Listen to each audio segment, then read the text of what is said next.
폐공장 안 어둠 속에서 선희는 마주하고 있는 현민의 말에 충격을 받았다. 그의 입에서 나온 내가 내 친아버지야라는 말은 선희의 내면을 완전히 흔들어 놓았다. 현민의 눈빛은 잔인하고 차가웠고 그의 목소리에는 거짓이 섞여 있지 않았다. 선희는 머릿속에서 이 말을 수차례 되뇌며 혼란에 빠졌다. 그녀가 그동안 알고 있던 모든 진실이 한순간에 뒤집힌 것만 같았다. 그럴 리 없어. 이건 거짓말이야. 선희는 떨리는 목소리로 외쳤다. 하지만 현민은 미소를 지으며 흔들리지 않았다. 그는 천천히 그녀에게 다가가며 무겁고 서늘한 목소리로 계속해서 진실을 말했다. 내가 믿고 있던 모든 것은 가짜였어. 진혁과 은주는 널 인질로 삼기 위해 입양했어. 그들은 내 친부모가 아니야. 넌 그들의 계획 속에 있었던 도구일 뿐이야. 선희는 그의 말을 믿을 수 없었지만 그의 강한 확신은 그녀를 점점 더 무력하게 만들었다. 그동안 자신이 믿어왔던 모든 것이 거짓이었다는 생각에 그녀의 마음은 크게 동요했다. 선희는 눈앞에 서 있는 현민의 말이 사실일지도 모른다는 두려움에 휩싸이기 시작했다. 한편 경찰서에서는 진혁이 신영사와 날카로운 대화를 이어가고 있었다. 신영사는 진혁에게 현민이 선희의 친부라는 사실을 직접적으로 말하며 그의 반응을 주시했다. 진혁은 이 말을 들었을 때 입술을 깨물며 잠시 머뭇거렸지만 곧 차분한 목소리로 대답했다. 그건 내 딸이다. 현민은 미친 사람일 뿐이다. 그가 하는 말을 절대 믿지 말아야 해. 신영사는 그의 말을 믿지 않았다. 그는 이미 진혁의 과거를 조사하며 그와 현민 사이에 얽혀있는 복잡한 관계에 대한 단서를 찾아내고 있었다. 진혁의 침묵은 그가 뭔가를 숨기고 있다는 신영사의 의심을 더욱 확고히 만들었다. 모든 진실을 털어놓을 시간이야. 진혁씨, 신영사는 단호하게 말했다. 현민은 계속해서 선희를 몰아붙였다. 넌 경호가 왜 죽었는지 전혀 모르고 있어. 그렇지? 그의 말은 선희를 더 궁지로 몰았다.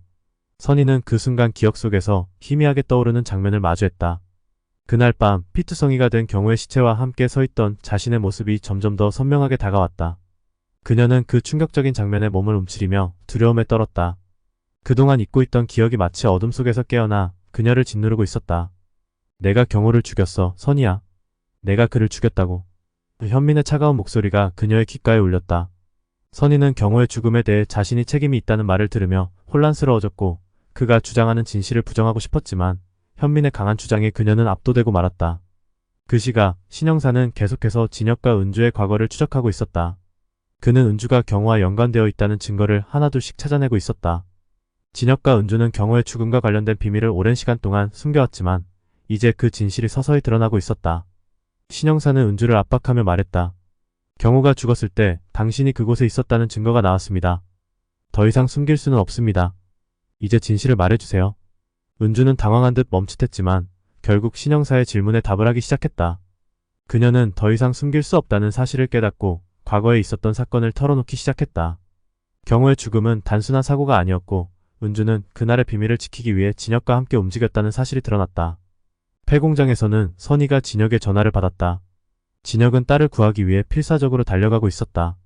그는 모든 것을 끝내기 위해 마지막 결단을 내렸고 그곳에서 현민과의 마지막 대면을 준비하고 있었다. 진혁이 폐공장에 도착하자마자 그는 현민을 향해 외쳤다. 이제 모든 걸 끝내야 해, 현민. 더 이상 이 상황을 끌지 마. 진혁의 목소리는 차분했지만 그의 내면에는 분노와 슬픔이 섞여 있었다. 현민은 그런 진혁을 비웃으며 말했다. 너는 나를 배신했어, 진혁. 이제 그 대가를 치를 시간이지. 현민은 손에 뒷무기를 들어 진혁에게 다가갔다. 그 순간 선희는 아버지를 향해 비명을 질렀다. 아빠, 안 돼. 긴장감이 최고조에 이르렀을 때 경찰이 공장으로 들이닥쳤다. 현민, 그만둬. 신영사의 외침과 함께 경찰들은 현장을 장악했고 현민은 마지막 발악을 하며 그 자리에 무릎을 꿇었다. 그는 끝까지 자신의 범죄를 인정하지 않고 모든 것이 진혁과 은주의 계략이라 주장했다. 하지만 그 순간 진실은 더 이상 숨길 수 없게 되었다. 진혁은 현민의 주장에 맞서며 선희와 은주를 지키기 위해 마지막 힘을 다해 싸웠다. 그는 선희에게 모든 진실을 털어놓았고 그동안 숨겨왔던 과거의 상처를 직면하기로 결심했다. 선희는 그 말을 들으며 혼란스러웠지만 한편으로는 진실을 알게 되었다는 사실에 마음속에서 큰 변화가 일어났다. 이번 회차는 선희와 진혁 그리고 현민 사이의 복잡한 관계와 과거의 진실이 서서히 드러나는 과정을 통해 긴장감을 최고조로 끌어올렸다. 선희는 자신의 과거와 경호의 죽음에 대한 진실을 마주하게 되었고 그 과정에서 자신이 믿어왔던 모든 것이 거짓이었다는 사실을 깨닫는다.